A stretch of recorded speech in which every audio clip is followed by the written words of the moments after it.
जय ज्योती जय सावित्री. सावित्री शक्तीपीठ India news चॅनलमध्ये मी सौवृंदा रोशन तळस राहणार परतवाडा आपणा सर्वांचे हार्दिक हार्दिक स्वागत करते.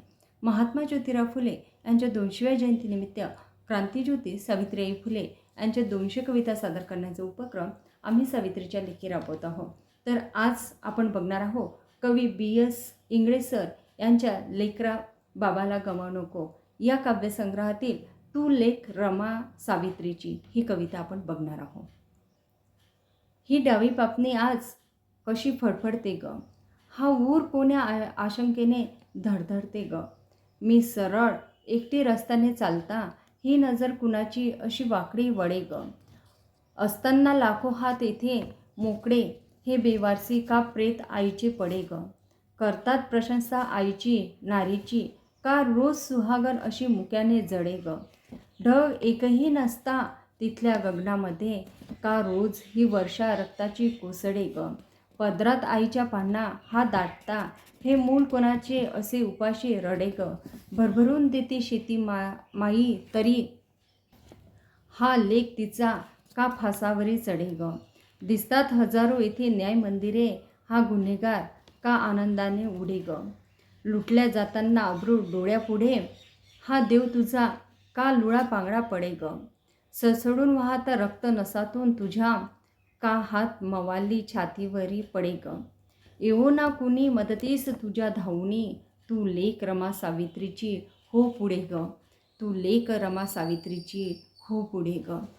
चला तर मग या कवितेचा आपण थोडक्यात अर्थ समजून घेऊया. या कवितेत कवी BS इंगळे सरांनी एका आईची व्यथा येथे सुंदर शब्दात वर्णलेले आहे. ती स्त्री आई म्हणते, आज माझ्या डाव्या डोळ्याची पापणी का फडफडत आहे, काय घडणार आहे, माझे मन अस्वस्थ झाले आहे. कुणाची तरी मदत मिळेल या विचाराने माझे हृदय धडधडते.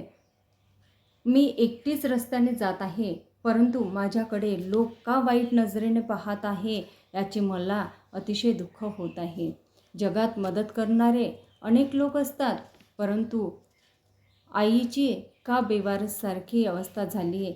लोक नेहमी आईची एखाद्या स्त्रीचे गुणगान करतात, पण प्रत्यक्षात मात्र आईला दुःख रोजच सहन करावे लागते. आकाशात एकही ढग नसताना रोजच आईच्या जीवनात रक्ताचा पाऊस का पडतो.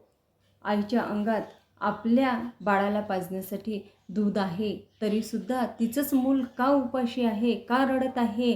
धरती माता आपल्याला भरपूर अन्नधान्य देते, तरीसुद्धा तिचा मुलगा फासावर का चढतो, का संकटामध्ये सापडतो. समाजात न्याय देण्यासाठी अनेक न्यायालये आहेत, तरीही गुन्हेगार मुकाटपणे आनंदाने का फिरत आहे.